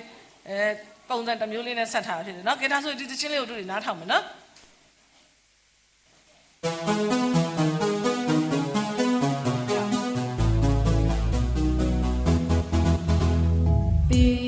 酸甜没有别大只脑的，个人不满你要对天动地理的，必须的不行这样美，阿贝个也马路要谁都，第一个酸甜没有别大只脑的，个人不满你要对天动地理的，必须的不行这样美，阿贝个也马路要谁都。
လွယ်တယ်နော်တခြင်းလေးကတနာမျိုးလိုက်တော့ဆိုတက်နေပြီဟုတ်လားဒါဆိုနောက်တစ်ခါလောက်တို့တွေပြန်ပြီးတော့တခြင်းလေးနဲ့တူတူလိုက်ဆိုကြည့်မယ်ဆိုရင်ခုနကတခြင်းလေးလိုပဲတိုင်ပေးကြတာမလို့တော့လို့ထင်တာပဲဟုတ်လားကဲဟုတ်ပါဆိုကြည့်ပါဦးနော်ဒါပေမဲ့ငငယ်လေးတွေကတော့သိမ့်ပြရသေးဘူးနော်ငငယ်လေးတွေကတော့ရဖို့အတွက်သူတို့တော့လူလိုမှာပေါ့ကဲဟုတ်ပြီဒါဆိုတို့နောက်တစ်ခါလောက်ထပ်ပြီးတော့နားထောင်ကြည့်မယ်နော်အိတ်ချင်နေရလားအိတ်ချင်နေလားကဲဟုတ်ပြီဒါဆိုနောက်တစ်ခါတန်းနားထောင်မယ်နော်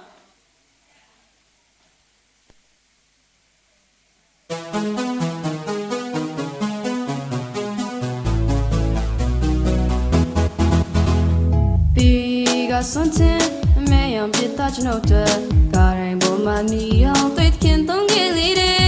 必须的都行看呀美，阿贝个也马了秒谁都。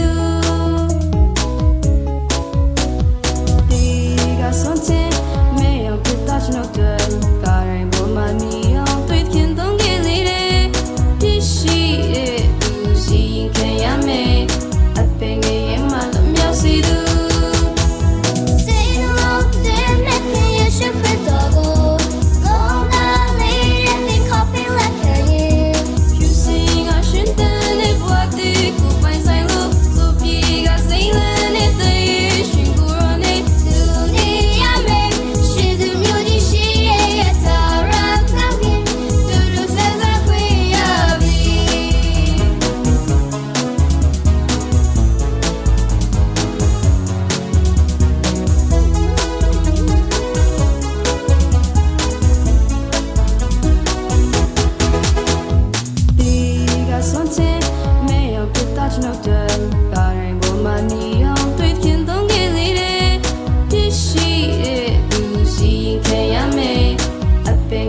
မယ်တော့ဆ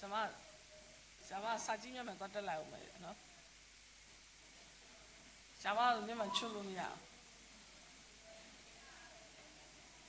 ဆရာမချွတ်လို့ရသေးတယ်နော်ခဏလေးစောင့်နော်ဟုတ်ပြီကဲသားတို့လိုက်စမယ်နော်ပေးရကစွန်တဲ့မဲရောင်ပြသားကျွန်ုပ်တွေပေးရကစွန်တဲ့မဲရောင်ပြသားကျွန်ုပ်တွေကားတိုင်းပေါ်မှာနီရောင်သွေးခင်သုံးကလေးတဲ့ကားတိုင်းပေါ်မှာနီရောင်သွေးနာလေးသုံးကလေးတဲ့နာလေးပြန်စမယ်နော်ပြန်စမယ်နော်ပေးရကစွန်တဲ့မဲရောင်ပြသားကျွန်ုပ်တွေပေးရကစွန်တဲ့မဲရောင်ပြသားကျွန်ုပ်တွေကားတိုင်းပေါ်မှာနီရောင်သွေးခင်သုံးကလေးတဲ့ကားတိုင်းပေါ်မှာနီရောင်သွေးခင်သုံးကလေးတဲ့အပြည့်ရှိတဲ့သူစီရင်ခံရမယ်ပြည့်ရှိတဲ့သူစီရင်ခံရမယ်အပင်ငရဲမှာလွတ်မြောက်စေသူအပင်ငရဲမှာလွတ်မြောက်စေသူရမယ်နော်တက်သွားပြန်ဆောင်မယ်ဒါကလားတော့ရတော့ပေါ့ပြန်ဆောင်မယ်အစတော့လွယ်တယ် ready 1 2 3ပေးကစွတ်တဲ့အမဲရောင်ပြသားကျွန်ုပ်တွေပေးကစွတ်တဲ့အမဲရောင်ပြသားကျွန်ုပ်တွေကားတိုင်းပေါ်မှာနီရောက်သွေးခင်သုံးကလေးတဲ့ကားတိုင်းပေါ်မှာနီရောက်သွေးခင်သုံးကလေးတဲ့အပြည့်ရှိတဲ့သူစီရင်ခံရမယ်အပြည့်ရှိတဲ့သူစီရင်ခံရမယ်အပင်ငရဲမှာလွတ်မြောက်စေသူအပင်ငရဲမှာလွတ်မြောက်စေသူဟုတ်ပြီနော်ကဲစိတ်လို့ခြင်းမဲ့ကိရှုခရစ်တော်ကိုစိတ်လို့ခြင်းမဲ့ကိရှုခရစ်တော်ကိုလုံးမလေးတဲ့ဒီကိုပြလက်ခံရင်လုံးမလေးတဲ့ဒီကိုပြလက်ခံရင်ဖြူစင်ကရှင်တဲ့ဘဝတဲ့ကိုပိုင်ဆိုင်လို့ဖြူစင်ကရှင်တဲ့ဘဝတဲ့ကိုပိုင်ဆိုင်လို့စိုးပြေကစိတ်လန်းတဲ့အသေးရဲ့ရှင်ကိုရောနဲ့စိုးပြေကစိတ်လန်းတဲ့အသေးရဲ့ရှင်ကိုရောနဲ့အတူနေရမယ်တူနေရမယ်စေစီမျိုးကြီးရှိရဲ့ရွှေမျိုးကြီးရှိရဲ့ထာဝရကောင်းကင်ထာဝရကောင်းကင်အတူတူဆန်းဆောင်ခွင့်ရပြီအတူတူဆန်းဆောင်ခွင့်ရပြီကဲဒါဆိုရင်ဆရာမတို့နော်ဒီတချင်းလေးအစဆုံးလေးပြန်ဆိုကြတသားမျိုးမျိုးကအရန်တန်ကောင်းတာပဲဆိုလဲဆိုနေတယ်အော်လဲအော်နေအဲ့ဒီအပေါ်နှစ်ချောင်းလေးပဲတတိထားရတယ်နော်အဲ့နာကီးလေးပဲဟုတ်ပြီကဲပေးကစွန်တဲ့အမဲရောင်ပြသားကျွန်ုပ်တွေကားတိုင်းပေါ်မှာအတူတူဆုံးမဲ့လေခင်သုံးကလေးတဲ့အပြည့်ရှိတဲ့သူစီရင်ခံရမယ်အပင်ငရဲမှာလွတ်မြောက်စေသူစိတ်လို့ခြင်းမဲ့ကိယေရှုခရစ်တော်ကိုမလုံးသားလေးတဲ့ဒီကိုပြည့်ခံရင်ဖြူစင်ကရှင်သန်တဲ့ဘဝတဲ့ကိုပိုင်ဆိုင်လို့ဆုံးပြေကစိတ်လန်းတဲ့တရားရှင်ကိုရောနဲ့အတူနေရမယ်ရွှေစင်မျိုးကြီးရှိရဲ့ထာဝရကောင်းကင်အတူတူဆက်ဆက်ပြီးရပြီရတယ်သူတို့တွေကသူက verse 1 verse မှာနှစ်ခေါက်ဆိုတယ်နော်ပေးကဆုံးတင်ရနေအပင်ငရဲမှာလွတ်မြောက်ဆိုသည်စေသူအဲ့ဒီတစ်ပိုက်လေးမှာနှစ်ခေါက်ပြန်ကြော့တယ်နော်ပြီးရင်ဆိုလိုပြန်သွားတယ်sorry chorus သွားတယ်ဆိုလိုပြန်ဝင်တယ်နော်ပြီးရင်တစ်ခေါက်နော် verse ကတစ်ခေါက်ပြီးလို့ရှိရင် chorus မှာဆိုသွားတယ်အဲ့မှာဗမာပြန်ကြော့လဲဆိုတော့အတူနေရမယ်ရွှေစင်မျိုးကြီးရှိတဲ့ရက်အဲ့ရနေပြီးတော့မှနှလုံးသားလေးရဲ့ဆိုပြန်သွားတယ်နော်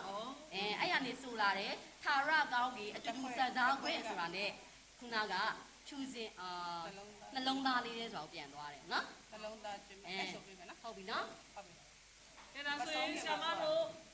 ဒီငကိုဆိုထားတဲ့တိုင်နဲ့ဆိုရအောင်နော်အားလုံးလည်းမပြီးရတဲ့ရပေးပါလားနော် original တန်နဲ့ဆရာမတို့ဆိုရအောင်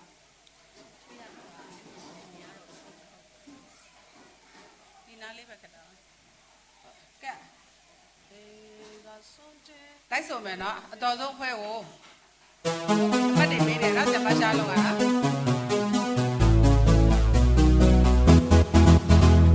ဒီကဆုံးချင်မဲရောင်ပြတာကျွန်တော်တို့ကိုင်းပေါ်မှာနေအောင်တွေ့တင်သုံးခဲ့လေတယ်ပြည့်ရှိတဲ့သူစီရင်ခံရမယ်အပင်ရဲ့မှာလျှောက်စေသူဒီကဆုံးချင်မဲရောင်ပြတာကျွန်တော်တို့ကိုင်းပေါ်မှာနေအောင်တွေ့တင်သုံးခဲ့လေတယ်ပြည့်ရှိတဲ့သူစီရင်ခံရမယ်အပင်ရဲ့မှာလျှောက်စေသူ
ဟုတ်ပြီသားတို့တော့ပင်ရည်ကစွန်းထင်းတဲ့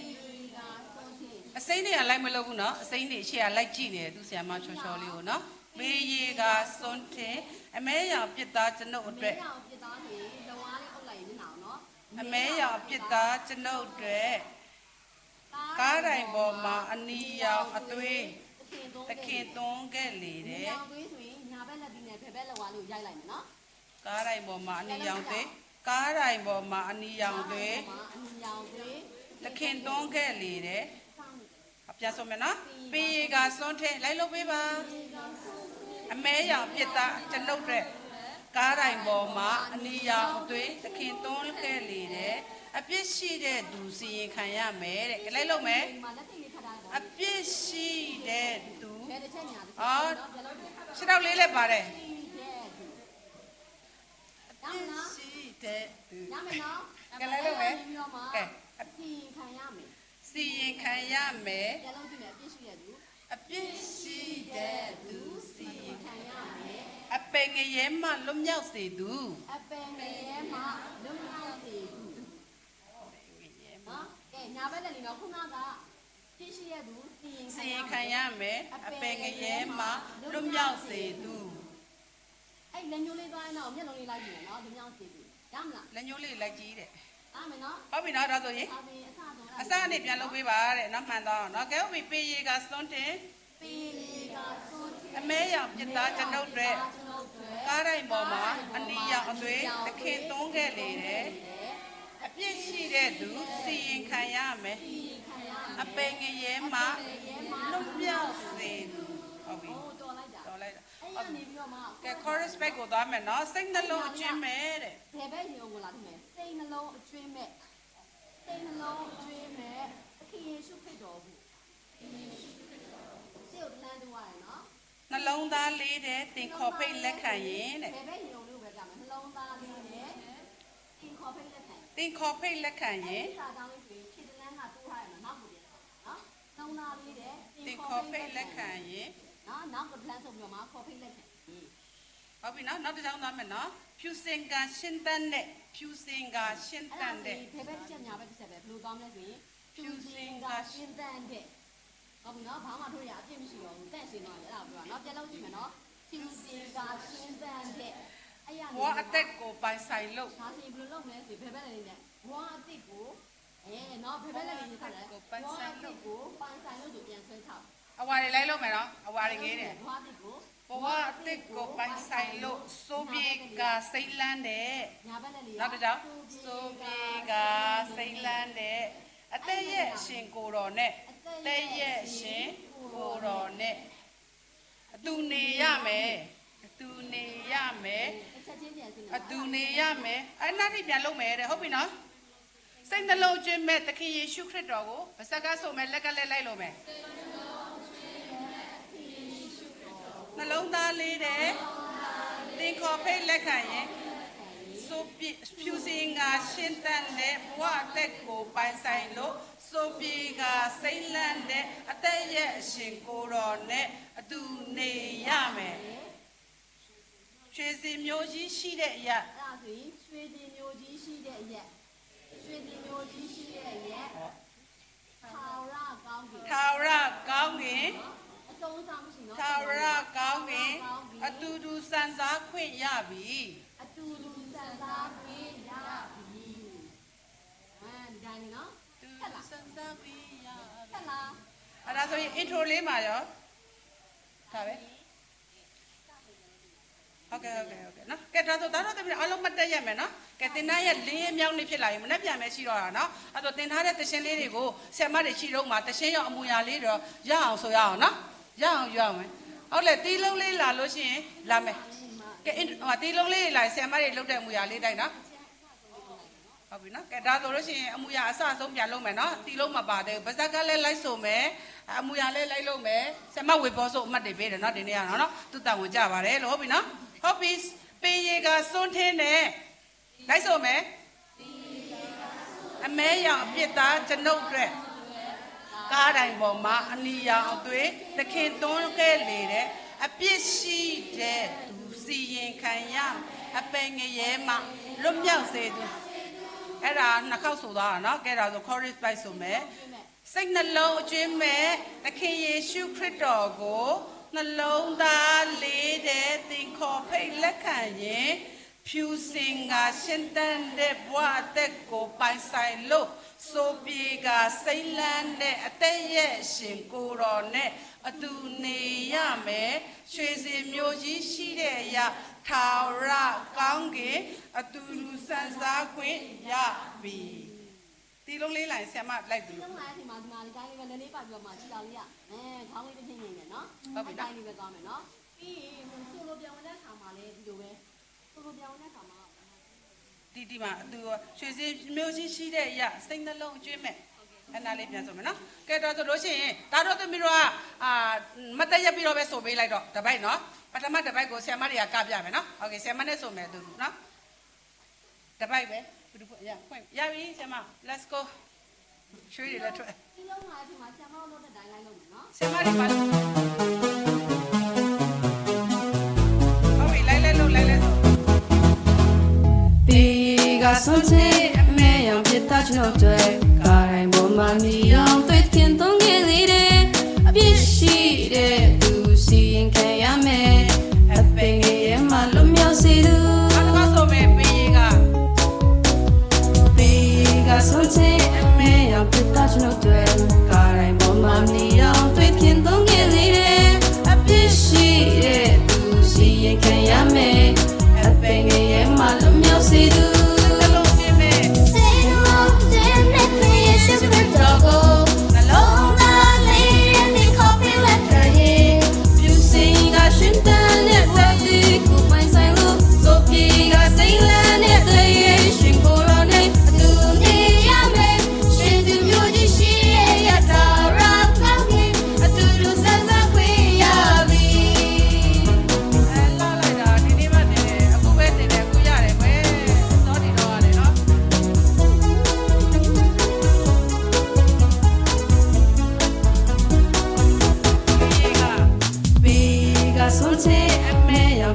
ကျွန်တော်တွေကားတိုင်းပေါ်မှာနေအောင်တွေ့တင်သုံးခဲ့လေတယ်အပြစ်ရှိတဲ့သူစီရင်ခံရမယ်အပင်ငယ်မှာလုံးမြောက်စေသူ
ကဲပူလဲအိုက်လဲအိုက်တယ်ဘိုင်လဲသိနေအိတ်လဲအိတ်ရှင်တယ်ဒါမဲ့ကရအောင်နော်သင်္นาน၄ရက်မြောက်နေ့ဖြစ်သွားပြီဆိုတော့ကဲဟုတ်ပြီနှစ်ပွဲစီကောက်မယ်နော်မနေ့ကပထမဖွဲ့ရတာဘယ်သူတွေလဲအဝါနဲ့လိန်မော်ထမယ်ကဲမြင်မြန်လေးဟုတ်ပြီဒီနှစ်ဖွဲ့လဲခေါ်မှာနော်မပူနဲ့ပူတဲ့ပထမကိုညင်ခေါ်မယ်ပူတဲ့ဒုတိယကိုလဲခေါ်မယ်နော်ဟုတ်ပြီ ready နော်ဆရာမတွေလဲ ready ပါ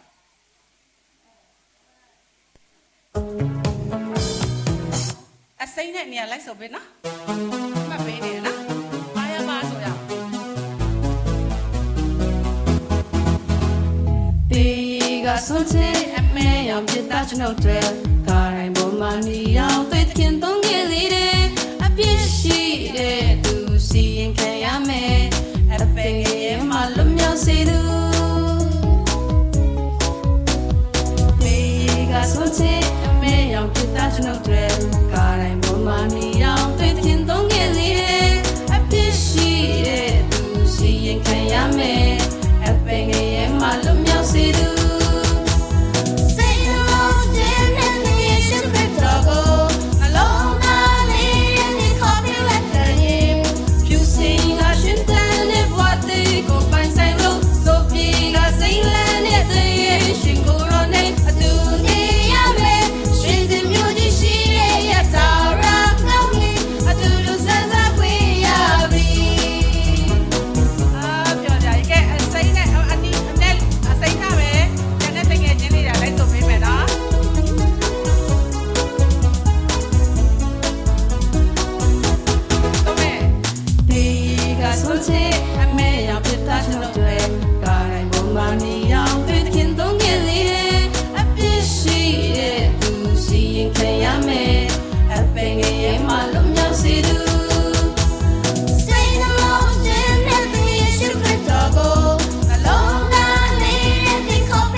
ဆိုလို့ရှိရင်ကျော်စံကောင်းတယ်နော်သချင်းလေးရတယ်နော်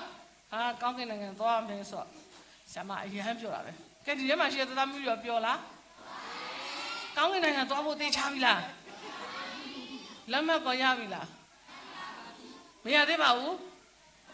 လက်မှတ်ကဘာလဲလက်မှတ်ရှိလားဘာလဲဘလို့လဲလေစီလက်မှတ်ပါမှသွားလို့ရကောင်းကင်နိုင်ငံသွားဖို့ဆိုဘလို့လက်မှတ်ပါမှလဲတ ခင်ယေရှုကိုစိတ်နှလုံးထဲမှာခေါ်ဖိတ်လက်ခံထားရတဲ့သူသခင်ယေရှုကိုသိနေတာနဲ့ရလားရအောင်နော်ကဲဒါကြောင့်မလို့ဒီနေ့ကောင်းကင်နိုင်ငံသွားဖို့အတွက်သေချာပြီဆိုတဲ့တားရသမီးတွေကဒီအကြောင်းအရာကိုဘယ်သူတွေကိုပြောပြမလဲမသိသေးတဲ့သူတွေကိုပြောပြမယ်သူတို့လည်းတွားချင်ပါဗောသူတို့မသိသေးလို့ဟုတ်တယ်မလားဒါကြောင့်မလို့တီးပြီးသားသူတွေကသခင်ယေရှုကြောင့်ပြောပြမယ်မသိသေးတဲ့သူဟိုလက်မခံရသေးဘူးသိအောင်မသိထားသေးရဲ့လက်မခံသေးတဲ့သူတွေကတော့ဒီနေ့သင်ခန်းစာအချိန်ကြီးမှာဆရာမတွေပြောတာသေချာနားထောင်ပြီးတော့ဘာလုပ်ဖို့လို့လဲလက်ခံမှုလေးကြည့်နော်ဒီနေ့ကအခွင့်အရေးပဲကဲဒါဆိုရင်အခုဆရာမတို့တချင်းသင်တဲ့အချိန်လေးကို2မိနစ်3မိနစ်လောက်စောစင်းမယ်မင်းတို့အတန်းနေတီးတီးခွဲပြီးတော့သင်ခန်းစာသင်ကြားတဲ့အချိန်ကိုသွားမယ်နော်ပြီးရင်လေ့ကျင့်တဲ့အချိန်ကျရင်ဒီထဲကိုပြန်လာမယ်ဆရာမတို့တချင်းပြိုင်ပွဲအတွက်ဘာလုပ်မလဲဆိုလို့ရှိရင်ဘယ်သူတွေဘယ်အဖွဲ့ကဘယ်သူတွေစုမလဲဆိုတာကိုပြန်ပြီးတော့ဆက်စစ်မယ်ဟုတ်ပြီနော်အားလုံးကလေ့ကျင့်တဲ့အချိန်ဆို၄ပွဲလုံးဒီထဲမှာပဲဘာလုပ်မလဲပြန်လာစုမယ်နော်ကဲဟုတ်ပြီโอเคသွားမယ်တို့တွေရှူရှူပေါက်တာလို့ရေတောက်တာလို့လည်းလုပ်မယ်နော်